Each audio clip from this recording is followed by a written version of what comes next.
A frustrating evening at Moda Center as the Brooklyn Nets surprise your Portland Trailblazers 109 to 107. It's the fifth quarter. Chad doing here along with my partner, Chris Burkhart. If you want to jump on board, you can do so right now. The telephone number here at fifth quarter is 503-248-0620. 503-248-0620. You can find me on Twitter at Chad in Rip City. You can hit me up on Twitter at Chad in Rip City. And, of course, you can join us live on YouTube. We are live on YouTube right now. We have tweeted out a link. So if you're looking for the link, you can jump on Twitter and you will find it there. Also, just go to our YouTube page, Rip City Radio, and click on the live link from the home page, and you'll be able to find us live on YouTube. You'll notice right now I have my jacket on. I've mentioned before that the thermostat in this building is all jacked up. So one moment it's hot and I feel moist all over, and the next moment it's cold, and now I'm cold and I need to keep warm. So I've got a jacket on. But it's nice to be able to have different ways for you to consume the show. So if you want to join us on YouTube, you can do so. Jump in on the conversation, check things in from the inside out, and jump on board. 503-248-0620 is your telephone number. Frustrating game for the Portland Trailblazers tonight as the Nets get the win, and it came right at the end. Tie game after a miraculous three-point play from Yusuf Nurkic. Kevin Durant missed a pull-up jumper from about 17 feet, and then Royce O'Neal came out of nowhere to attack the offensive glass and get the putback to give the Nets a 109-107 lead with .7 on the clock. And the Blazers' final prayer came unanswered as they threw a heave towards the rim. The Nets' defense was able to send it aside, and they secure the victory. And this is one of those games going in that I'm like, okay, you're a good team. You're making progress. You've got this three-game homestand against the likes of San Antonio, Brooklyn, and Utah. Go out there and take advantage of the opportunity. And the reality is Brooklyn right now is a team that's in disarray for a multitude of reasons, but they had come into this game off back-to-back road losses against the Lakers and the Kings, double-digit losses. They did not look good. Their defense was not good, but tonight they were able to steady the ship and get the victory. Kevin Durant, no surprise, had a game-high 35 points. He had 8 rebounds, and Royce O'Neal finished with a triple-double, 11 points, 11 rebounds, and 11 assists. And really what I saw there, especially in the second half and in that fourth quarter, and even Chauncey mentioned this, we'll hear from Coach a little bit later. You probably saw this yourself, but there was too much isolation basketball. The Blazers' offense came to a halt. We didn't see the player movement or the ball movement, and there was a lot of one-on-one type basketball being played, and that forced the Blazers into a number of difficult shots. Even worse during that fourth quarter, they went a ridiculous 7:59 of gameplay without a field goal and scored just 8 points during that stretch. So you got to credit the Nets defense for really suffocating what the Blazers were trying to do, but it was a lack of execution. They didn't execute. They didn't move bodies. They didn't move the basketball, and as a result, they were not getting good looks or good shots, and the rest is history. And as a whole tonight, the Blazers offense really never quite got on track tonight. They didn't shoot the ball well, just 38% from the field as a team.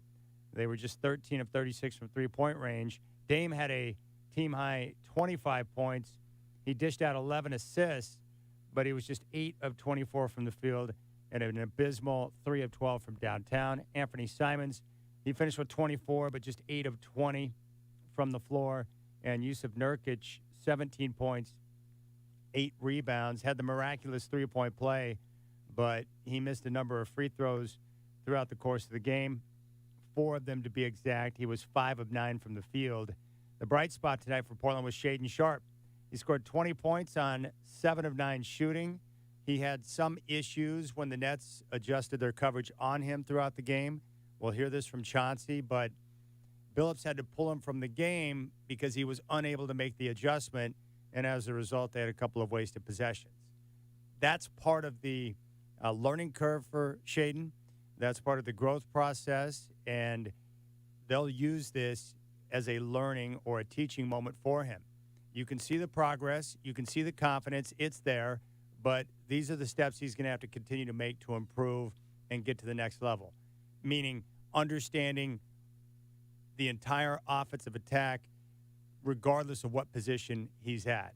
And you would expect this from a young player who's only 19, but as he continues to adjust, he'll become more and more effective, and Chauncey won't have to pull him from the game in certain situations where he's looking, for a certain play or looking for something if he's in a different spot or a different role within the team. So Shaden Sharp overall, great night, but was pulled for his lack of ability to adjust. But the Blazers tonight, just not enough. Not enough offense, not enough execution, and the Nets were able to get the job done behind Kevin Durant's 35 points. Your telephone number, 503-248-0620, 503-248-0620. Blazers now 10-5. One more game on this 3-game homestand before they take off on the road for a 4-game East Coast swing with stops in Milwaukee, in Cleveland, in New York, and in Brooklyn to get the rematch with the Nets. Let's go out to the phones. I want to hear your voice. You can jump on board, 503-248-0620. You can also join us on YouTube right now. We are live on YouTube if you want to get a look inside the studio. Chris Burkhardt is here. We'll hear from him in just a moment. We'll start with Kenny in Vancouver. Kenny, welcome to the fifth quarter. What's up? Fire away. Well, hats off to the Nets tonight. We didn't deserve that victory, and if there is it might be a good time for no loss is good, but this one's kind of a one where we can't go half-assing this thing. We have to be who we've been and achieve our goals.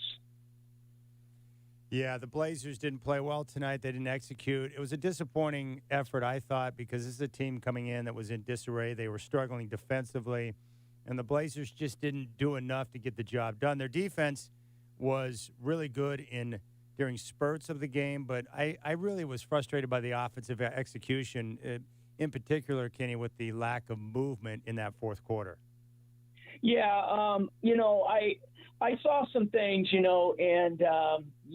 the things that bothered me the most. First of all, we awoke Ben Simmons tonight. He has been an abject, awful failure up until this point. Tonight, he became the old Ben Simmons. I mean, the Philadelphia days. I mean, he was all over Dame. Dame had to work so hard to get passes around. I thought his teammates stood around a lot, and forced him into trying to, what I mean? There should have been way easier shots made. I thought Ant had no vision tonight. He was just, he had some nice scoring there that, had a nice little spurt there, but he had no vision. I mean, he saw nobody. It was just my game, get out of the way. I'm going to do what I do. And I was a little shocked by that tonight. Nurk, come on, man. How many times you got to miss right at the hoop? It was pathetic. Right off the bat, I knew, oh, no, this is not good, when he literally, after a great pass from Dame, misses the lay-in, gets his own rebound, misses the lay-in. Come on, man. That's pathetic. His intensity was awful. Yeah, he had the miraculous end of the gamer, but, his stats look way better than they should. He was awful tonight, in my opinion. I was a little disappointed in Chauncey not playing Eubanks more. I thought Eubanks was way more energetic, unless if he fouled out and I didn't know about it. But I was much more impressed with his effort tonight. I thought, like you said, on defense, I thought we were okay, except for we left Watanabe open way too many times.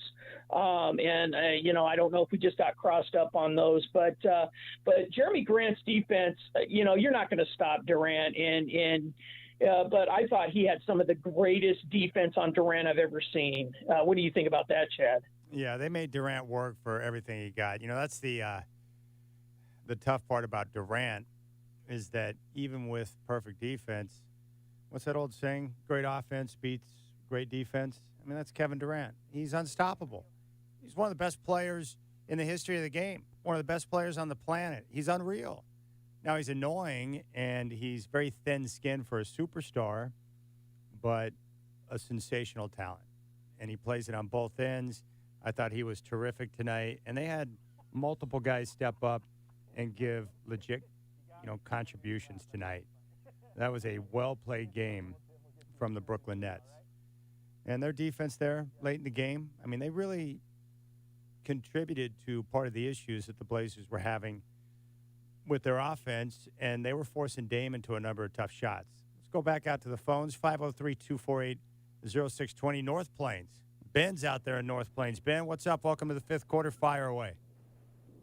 Hey, Chad. I got to start questioning if I should be going to these games. I'm now 1-3 when I attend and 3-0 when I give my tickets away. So I might need to be more generous. But more importantly, really frustrating tonight to watch the team do exactly the opposite of what they've done all year when they've had success, and that's moving the basketball. There was just so much ISO basketball, like people have already said, but it was just frustrating to watch that, stopping, slowing it down. It was Simons in the third quarter, or Simons, excuse me, in the third quarter that was going one-on-one, and then was Dame in the fourth quarter. It just wasn't getting it done. So, anyways, yeah, it didn't seem like the Blazers have been watching all year, that's for sure. And I wanted to see more Eubanks, but he got burned a couple times on defense, lost his position, guys running behind him.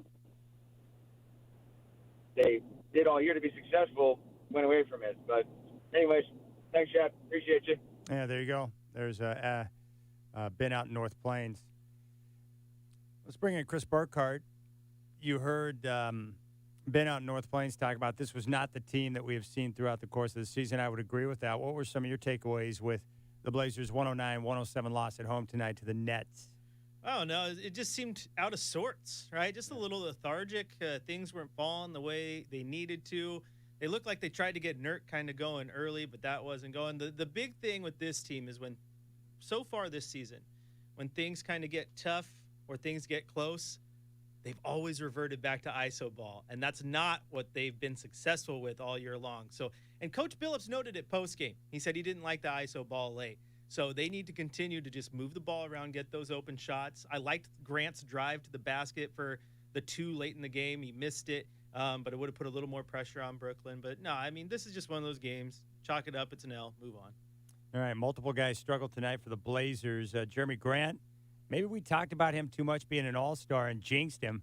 He was 2 of 13 from the floor tonight, just 1 of 5 from 3, finished with 5 points, 5 rebounds, and 3 assists. Josh Hart, just 7 points, 6 rebounds, 2 assists in 30 minutes of action. He was 3 of 6 from the floor.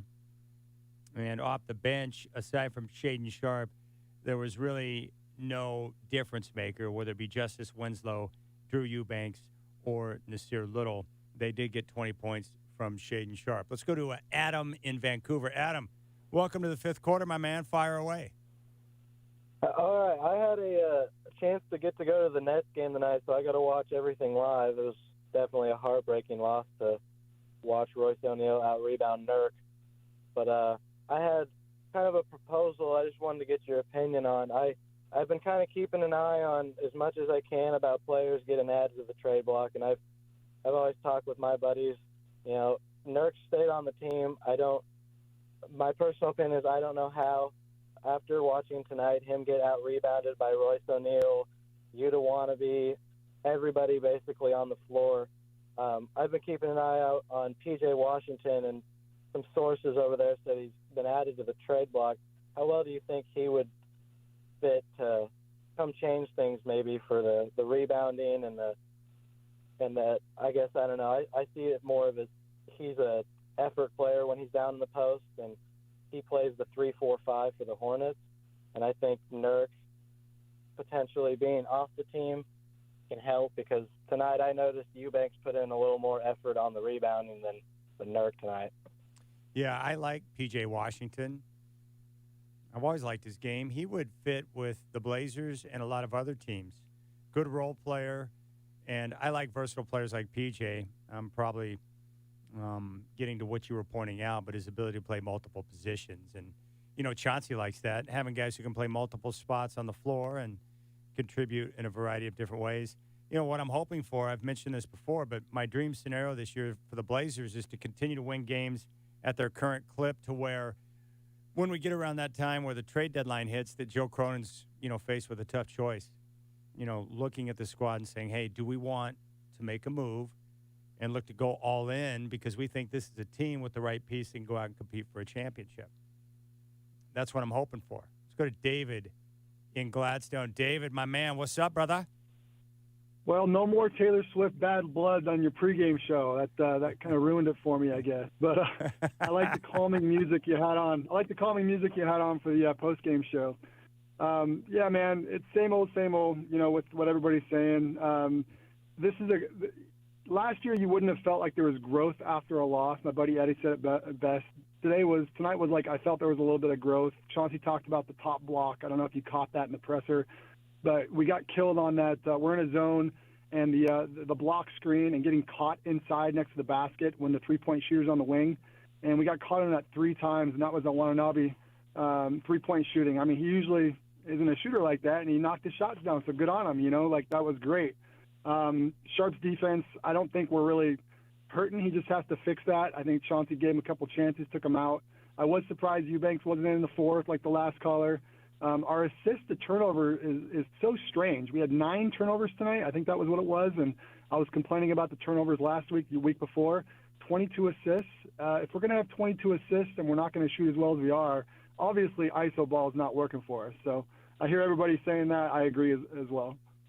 Well, let me ask you about the isolation ball. What do you think caused the lack of movement there in the fourth quarter when everything kind of came to a screeching halt? What was that the result of? Well, you got 2 damn good defenders out there with Ben Simmons and even Durant jumping stunting a lot and jumping through and popping their arms out there, making it hard for us to get the ball next to the three-point line. We were getting pushed out to, almost a half court on some of our sets. So when that happens, that's 3 or 4 seconds pushed off the clock trying to get the basketball. I mean, you saw that one play in the fourth quarter where Dame screened his own guy twice to try and get the ball, and he still didn't get it. So we just wasted 10, 11, 12 seconds right there and finally get the ball to someone with 9 on the clock. And, depends on who has the ball. And, Ant was getting the ball. I mean, look, Dame had 3 assists on 3 of Ant's three-point shots, right? Like, he looked really good passing the ball to Ant. He trusts him and stuff, and he trusts everybody else. But when we're not hitting, it really goes back to ISO ball. When they're hitting shots, the ball's fluid and the ball's moving a lot. So just got to move that basketball, keep cutting hard, keep setting good screens, getting guys open. And one other thing that Chauncey talked about with Shaden is, when you're coming off a screen, even if you're not going to get the ball and you're a decoy, you still have to go as hard as you can. Otherwise, the defender's just going to sag in the paint and help off, That's a great point. Hey, David, I appreciate your insight, man, and your thoughts on the game, and hopefully they can bounce back. And like you said, I love the idea of it being a teaching moment because some of the defense they faced in the fourth quarter tonight, like that's playoff-type defense against teams with those type of wing players. That's something they're going to face again in the future. You've got to learn to adjust and adapt and be ready for it.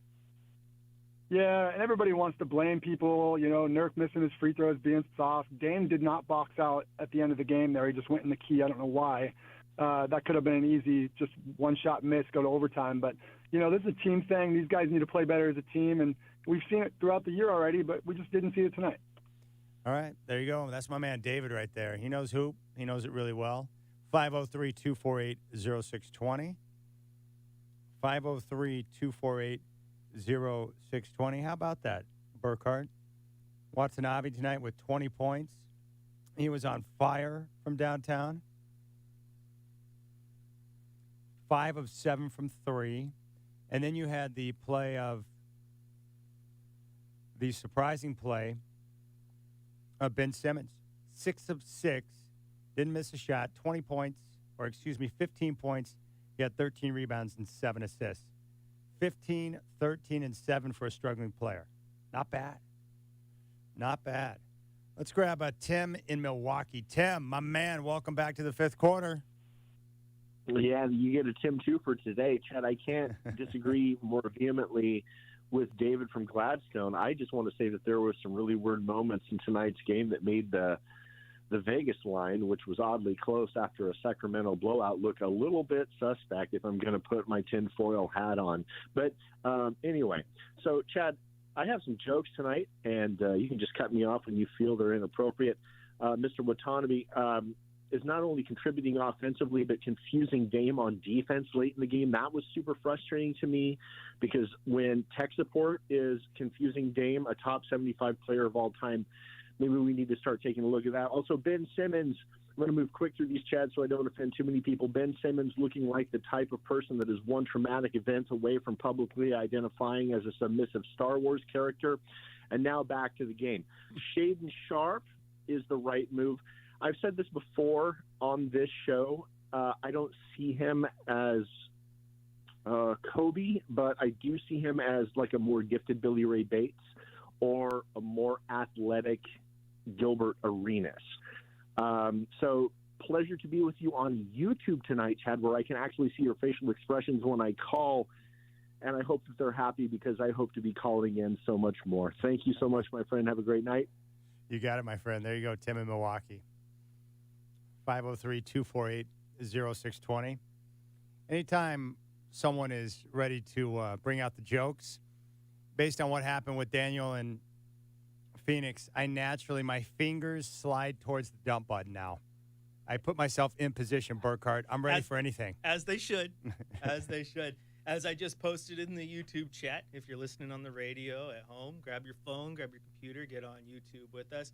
It's Watanabe going out there and just going nuts. It's like it brings up the ghosts of that Mike Muscala game, right? Like OKC comes in, he hits a career high and just goes bonkers. Like, why is it always the guy that you don't expect all of a sudden has to have a career night against the Blazers? All right, we'll come back. We'll continue to take your phone calls, and I want to hear from Chauncey Billups. Chris picked up on something he said that was, well, it's not something you would have heard from Terry Stotts. Let's just put it that way. But that's one of the things I love about Billups. He speaks freely in his assessment of the team, especially when he sees things that he knows they need to continue to work on and improve, which is great. Blazers take the loss tonight. Very annoying, 109-107 to the Nets. And they'll regroup and get ready for the Utah Jazz on Saturday. 503-248-0620. It's the fifth quarter. Live here on 620 Rip City Radio and on YouTube. We have tweeted out the link. Also, if you go to YouTube, you can find the Rip City Radio homepage and click on the live link right there and check us out. And participate in the chat or jump on board at 503-248-0620. It's the fifth quarter.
All right, Kenny's calling me out on the YouTube chat.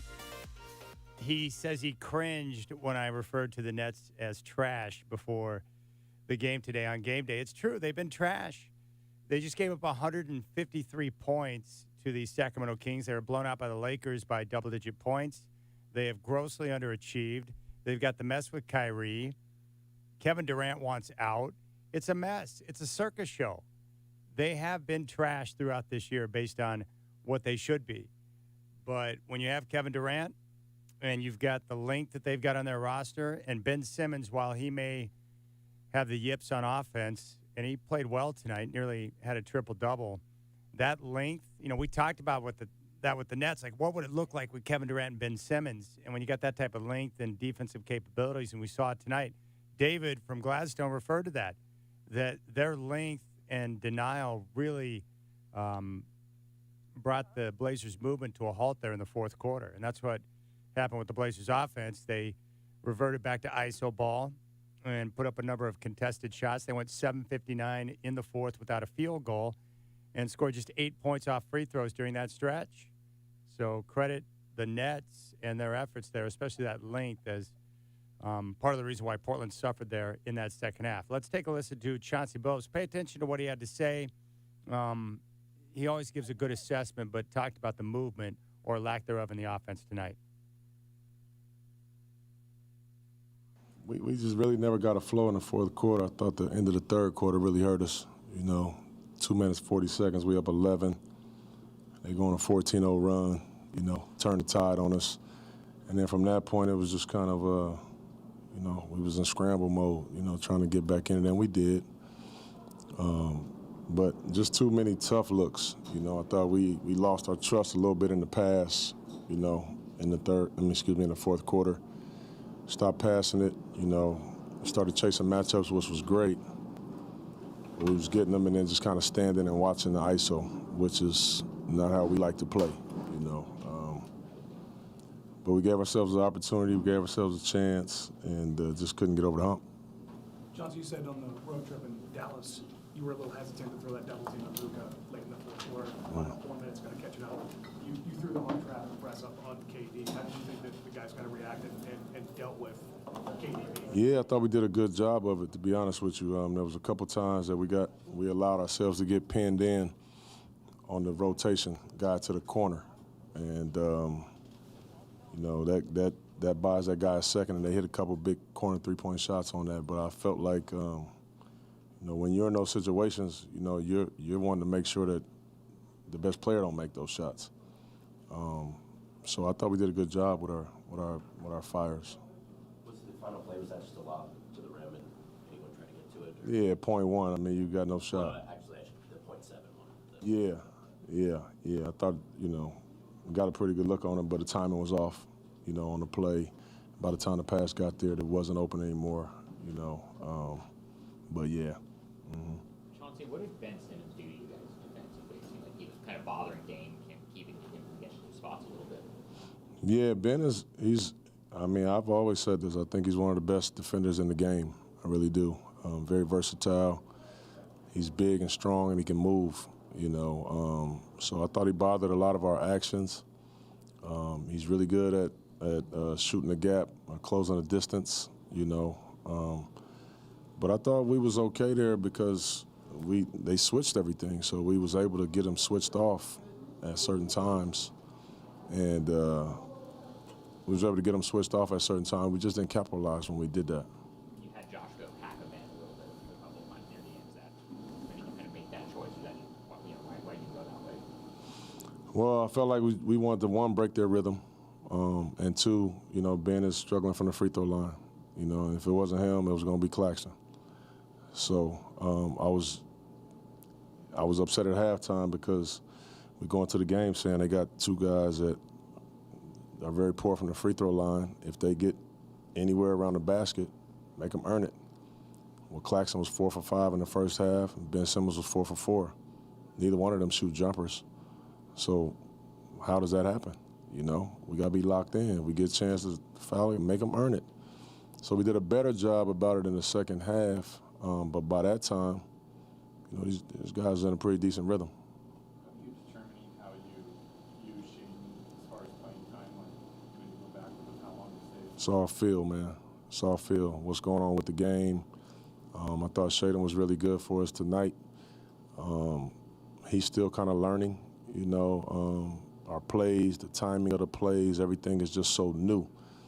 So what happens a lot of times is, I'm on him about, like, you need to learn the plays inside and out, 2 or 3 different positions, because if you don't, I gotta sit you down.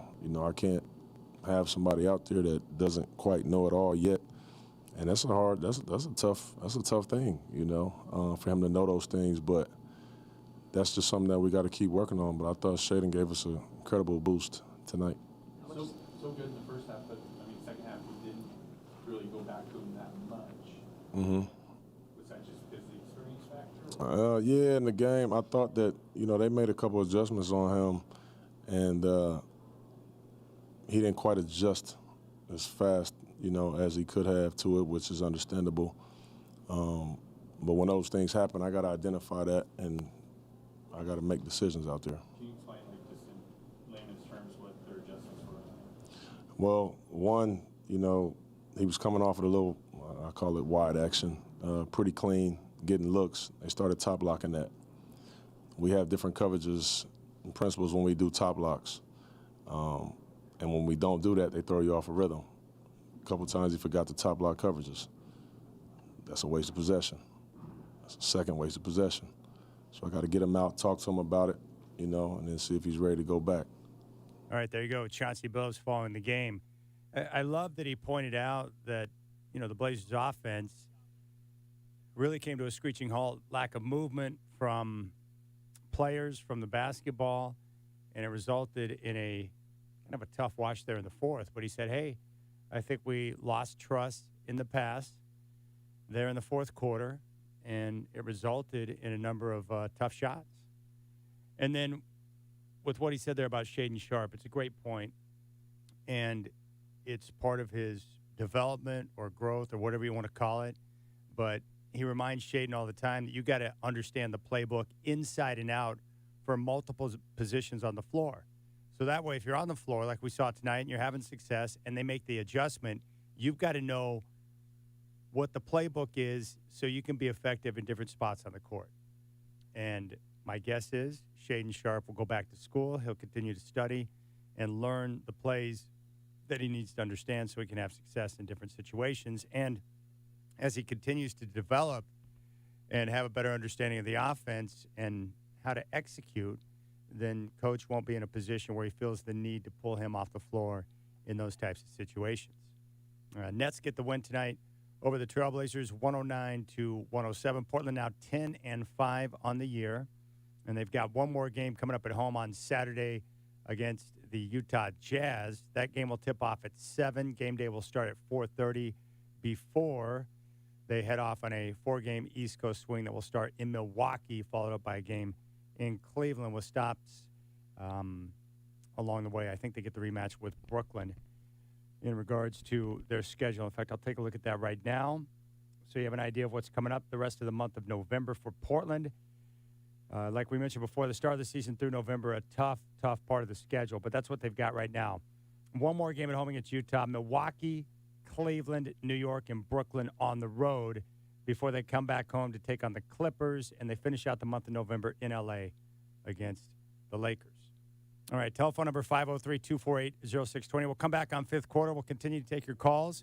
We're also going to hear from Dame. You can join us on YouTube. We're live right now. If you want to check things out inside the studio, if you're chilling at home, you can also hit me up on Twitter at Chad and Rip City. Telephone number here at the fifth quarter, 503-248-0620.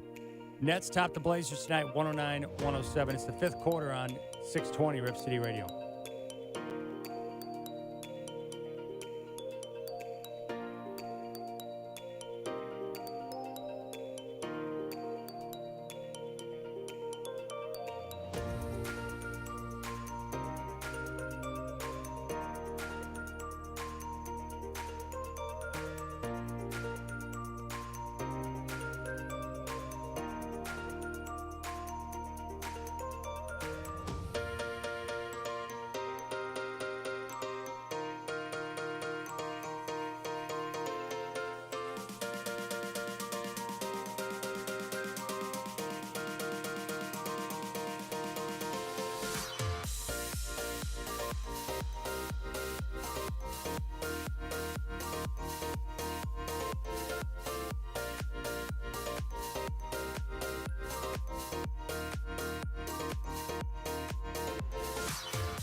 so you can check us out on YouTube. Go to Rip City Radio and click on the live link. I'm enjoying the chat on YouTube. I'm enjoying the interaction. You can jump on board if you want to call in, 503-248-0620. You're free to do that. We're going to hear from Dame, and we'll continue to take your reaction. But right now it's time for Drive of the Night.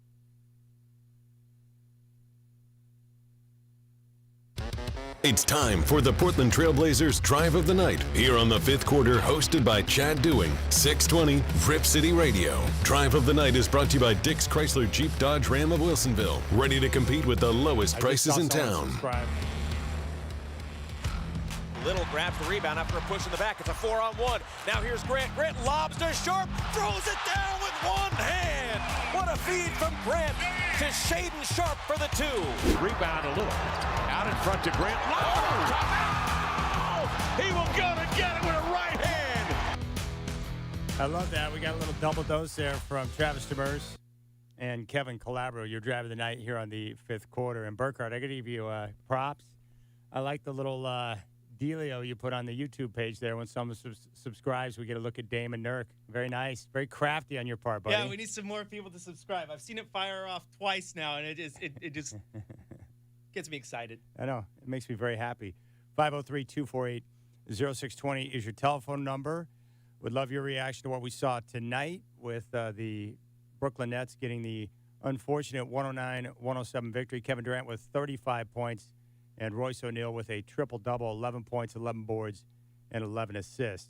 Let's go out to David, who is in Portland. David, appreciate the phone call. You're up on fifth quarter. Fire away.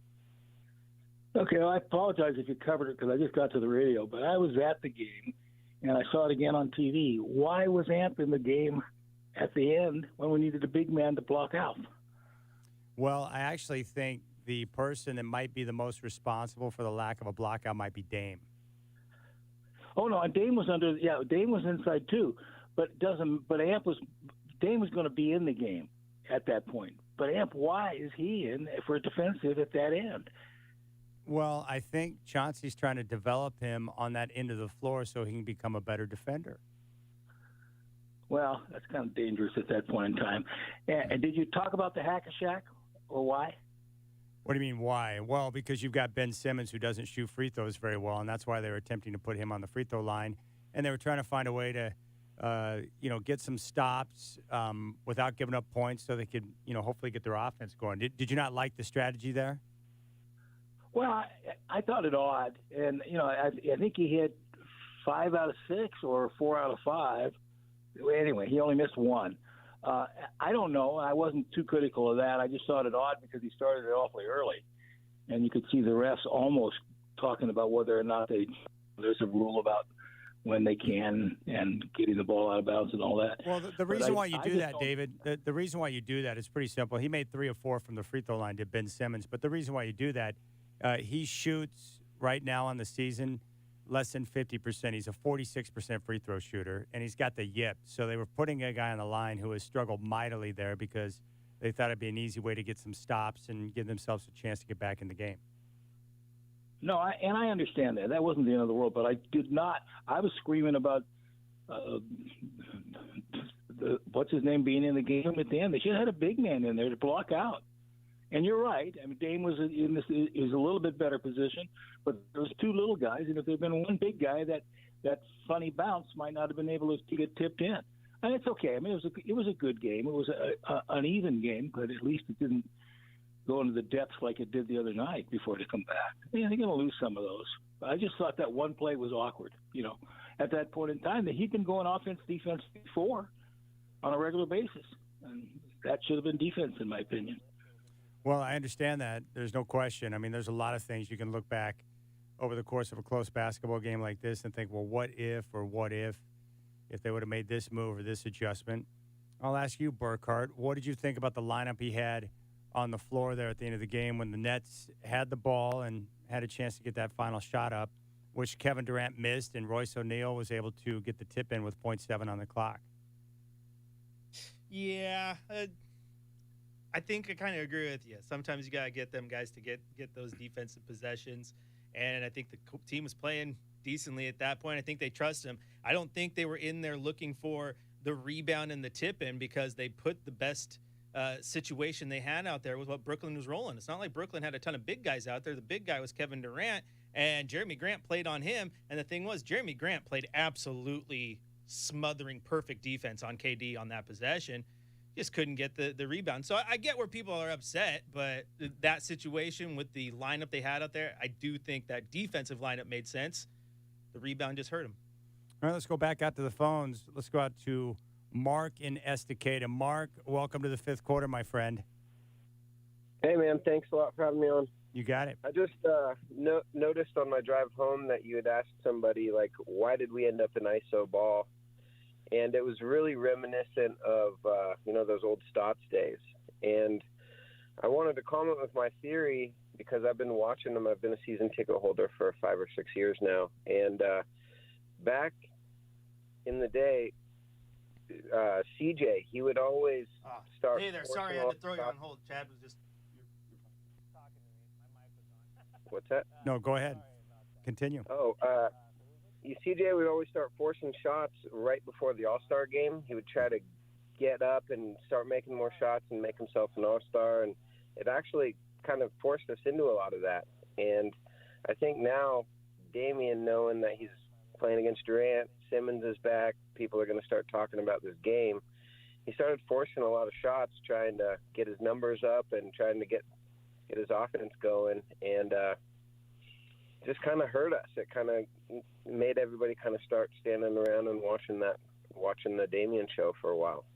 Well, I appreciate the phone call, Mark. I really don't think it was a case of Dame trying to get his numbers up or, trying to, have some type of duel with Kevin Durant or Ben Simmons on the floor. I think it goes back to what David was talking about, where it was the length of the nets, particularly with Simmons and Kevin Durant, that were forcing, the Blazers to take much longer to initiate their offense. And as a result, Portland was rushed towards the end of the shot clock to get their shots up. They couldn't get into a flow with their movement because of the length and the great job of denying by the Nets defense. And they've got multiple guys out there with Simmons and with Kevin Durant and with Royce O'Neal, guys who were, suffocating there in the fourth quarter. Let's go back out to the phones. Charlie in Vancouver. Charlie, you're next up on the fifth quarter. Fire away. Hey, Chad. I thought that what Chauncey said was very telling. He didn't call out Dame, but he did say we stopped sharing the ball in the fourth quarter. We started standing. Guys stopped sharing the ball in the fourth quarter. And he was 100% right. I was getting sick watching it. You're right that the length bothered him. There's no doubt about it. But if the ball's moving consistently to start, length doesn't bother you as much at that point in time. Instead, but if you watch it, I'll sit and watch it with it possession by possession, and we can go, wow, that was a bad Dame possession, just too slow. Ball. I mean, I'm giving him lots of love because he's always talking about how much he's trusting his teammates, and I honestly think I'm going to give him a break because it happens, because he's a star and he trusts his talent. But, man, he lost his trust in his teammates in the fourth quarter, I thought, tonight in this one situation. I don't think it'll happen a whole bunch, but I think when he looks back on it, he'll say, oops, you know what? Maybe I should have trusted my teammates a little bit more, because that ball did stop moving. Yeah, it did. It stopped moving, and it wasn't just Dame. Dame's not the only one that's responsible for it, but this is one of those situations where Coach Billups can use it as a teaching moment to go over the film and continue to, reinforce, the things that he wants to see in the offense. Trusting your teammates, moving bodies, moving the basketball, and, movement is the best way to deal with a team like Brooklyn. Their length made it very difficult to do that. But, again, this is a team that's still learning this new system under Billups. And what do teams do when they get uncomfortable? It's easy for them to fall back into what they know. And for so long, for many years, for the majority of his career, Dame is used to that type of ISO ball. It takes time. Yeah, it's like I told you. It's interesting to hear that from Coach Billups, because instantly, hey, too much ISO ball down there late. Didn't like that. As for Terry Stotts, it would have been, I trust Dame and CJ in those situations. And that's what he would have said. Yes. So I like the coach calling it out. And this is something the players have said. Like, he has said this since day one when he was hired last year, putting a dress on it, right? and that is calling people out when they're doing things he doesn't like. So, yeah, I liked it. I liked it. All right, let's go out to the phones. I haven't spoken with this man in quite some time. Let's go down to Salem. I believe he's still in Salem, and talk to Dr. Scott. Dr. Scott, welcome to the fifth quarter. Long time no chat. How are you doing today? I'm very well. How are you, Dr. Scott? I'm doing very good. I have a special friend here today, but I wanted to take some time to talk with you. Well, I appreciate that. Because my spotters, 3 of my spotters have said that I needed to talk with you because you are into maybe going to be tripping in a little pit that will trip you up and you will bruise your knee and then roll downhill and hurt yourself in your mind and in your body. Is that true? Well, let me just put it this way. I am disappointed in the Trailblazers' loss tonight. They lost to the Nets, a team that had really been struggling defensively. They've got a lot of dysfunction. So this is a game I expected Portland to win. So I am frustrated, but yet I can realize they're 10-5 and having a very good start to the season. So I'm not ready to step into a pit and trip. Sir, I don't know. What are you talking about? I know the word dysfunction, but I don't know what you're saying, what the other words or the things the subject matter really even. What is it? Well, I'm doing pretty well, Dr. Scott. I don't feel too bad. It's an okay evening. Not great, but it's okay. Okay, that's exactly what my spotters were worried about. It's okay, and you're going to have a little situation that you're going to go into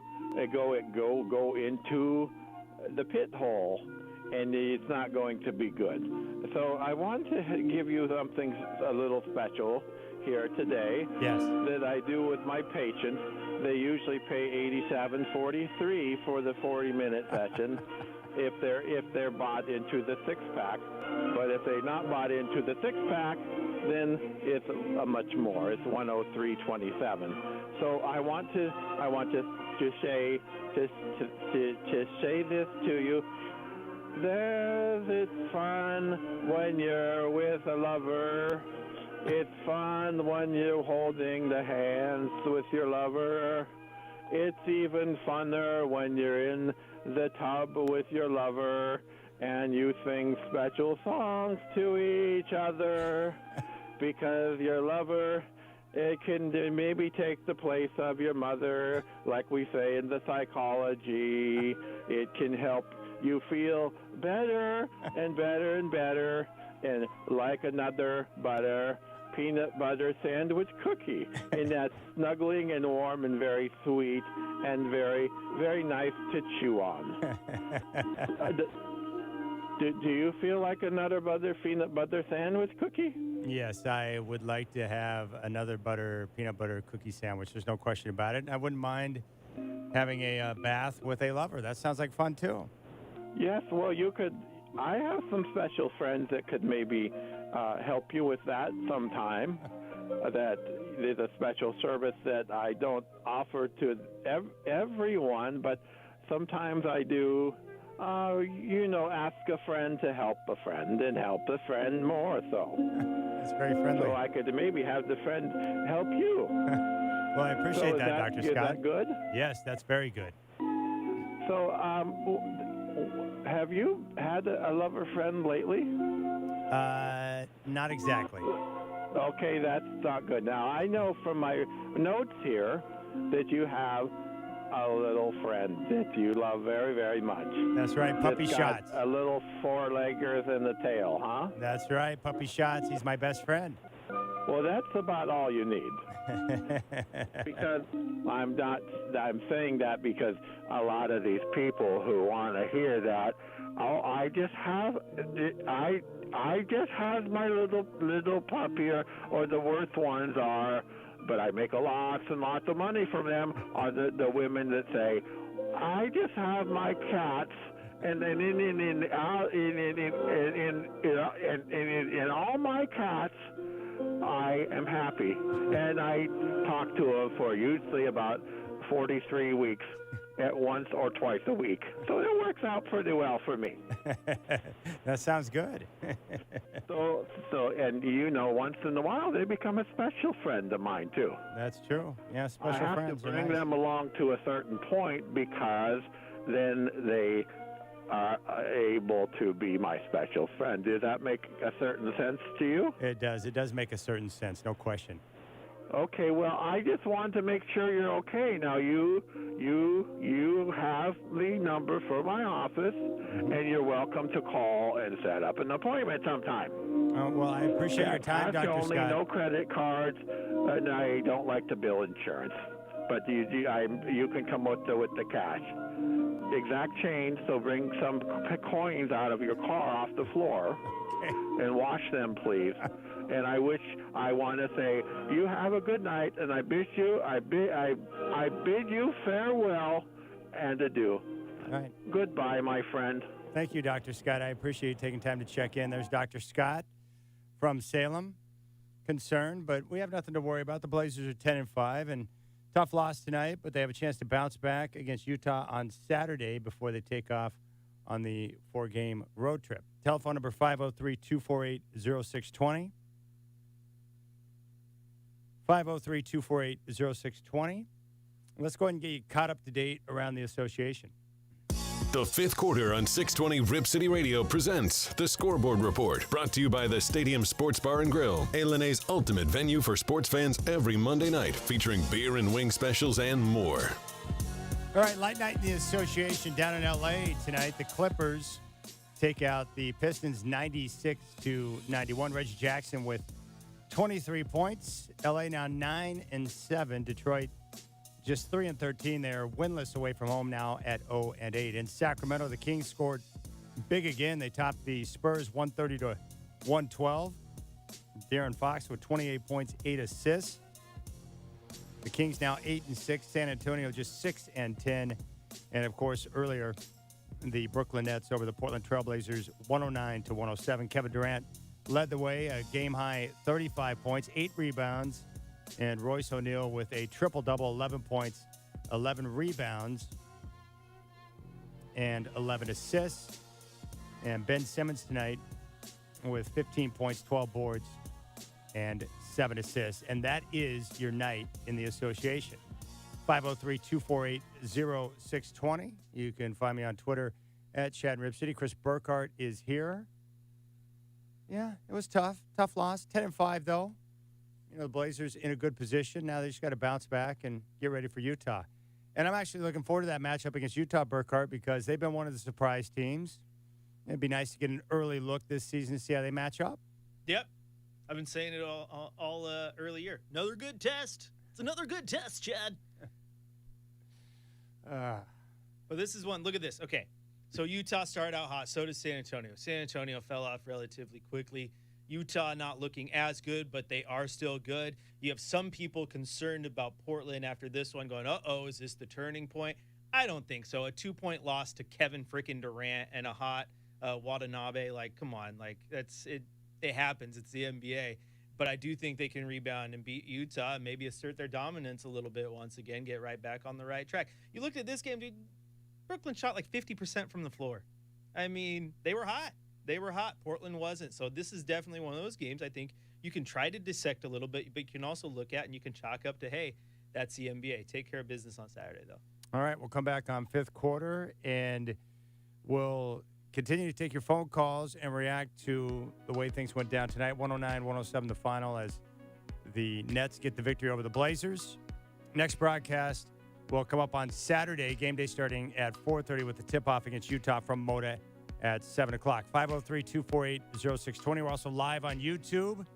You can join us there. Rip City Radio on YouTube. Click on the live link. You can take part in the chat. Blazers now 10-5. Nets get the win tonight. You've got the fifth quarter.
All right, fifth quarter, the Nets over the Trailblazers tonight, 109-107. Telephone number 503-248-0620.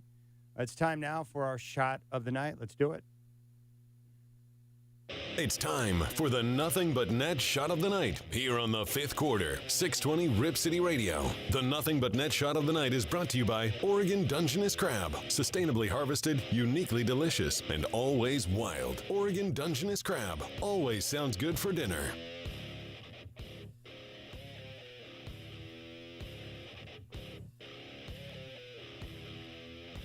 Blazers need a 3 to force overtime. Dame brings it across, dribbles left, finds Nurk rolling to the rim, stops, he's fouled, and it counts! And Nurk will go to the line to try and tie the game! That was a miraculous play. Dame with the pass to Nurk, and he got the shot up high off the backboard and in over Durant, went to the foul line and made the free throw. Tied up the game at 107. At that point, you thought, man, we're looking at possibly overtime. And then Kevin Durant, who was smothered by Jeremy Grant, put up the tough shot, came off the rim, and right there, Royce O'Neal on the putback, which allowed the Nets to have a 2-point lead with 0.7 on the clock. The Blazers just couldn't get it done. Tough finish there. Good defense, though. And that's one thing that's nice, Chris. The Blazers, once again, throughout stretches of this game, able to get stops, showing some defensive toughness, and even dealing with Durant late in that game, forcing him into some tough shots. I can live with that. Even if he makes it, if you can force him in to tough looks, especially when it's away from the basket, I'm cool with that. Yeah, absolutely. And like I said, that last shot that resulted in the O'Neal tip-in, that was great defense from Jeremy Grant. I think you look at this one, I think their on-ball defense wasn't as bad. Their rotations weren't as crisp as they have been in recent games, especially when Watanabe gets hot. You can't allow him to stay open. When Joe Harris starts the game hot, you can't allow him to keep getting clean looks. Yeah. So the rotations were bad, but I thought one-on-one they looked pretty good. Just, man, tough one. Yeah, tough night all around for the Trailblazers, who struggled to make shots tonight. Portland just 38% from the field. Dame had 25 points, just 8 of 24 shooting, and only 3 of 12 from downtown. He had 11 assists. Anthony Simons, 24 points, but just 8 of 20 shooting. He was 4 of 9 from 3. Yusuf Nurkic, 17 points and 8 rebounds. Had that big three-point play at the end of the game. Missed 4 free throws tonight. A few of those coming in the fourth quarter. A tough night for Jeremy Grant, 37 minutes. Just 5 points on 2 of 13 shooting. And the bright spot tonight off the bench was Shaden Sharp with 20 points. He was 7 of 9 from the floor, 4 of 5 from downtown. And the most exciting part about Shaden right now is, game to game, you can see the development, you can see the progress. And even though tonight was one of those nights where he got pulled from the game as Chauncey was continuing to coach him in terms of, hey, when a team makes the adjustment, you've got to understand, more aspects of the playbook so we can utilize you and we don't have wasted possessions. But that's a great teaching moment for him. But he's continuing to flourish and showing flashes. I mean, if you're a Blazer fan, forget about the wins and losses right now. One of the most exciting aspects of this season has been the emergence of Shaden Sharp so early in his career at 19 years of age. His development, how quickly he comes along is going to be critical for the future of this franchise. And it's one of my favorite things about this team right now is just tuning in every night to see what Shaden Sharp's going to do.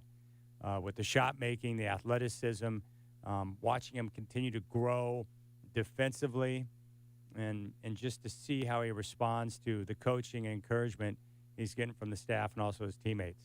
I mean, it's awesome, man. 19 years old. Just wrap your mind around that one for a while. 19, and he's already out there doing the things he's doing, coming along so quick.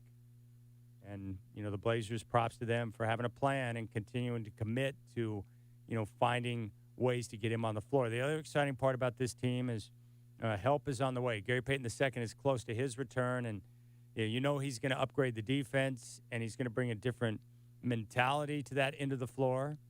Chris thinks, he'll become the quarterback for the defense, and then we'll have a chance to sit back and see how Chauncey Billups adjusts and utilizes, Payton when he gets in the lineup, and then we'll see who else is impacted by that.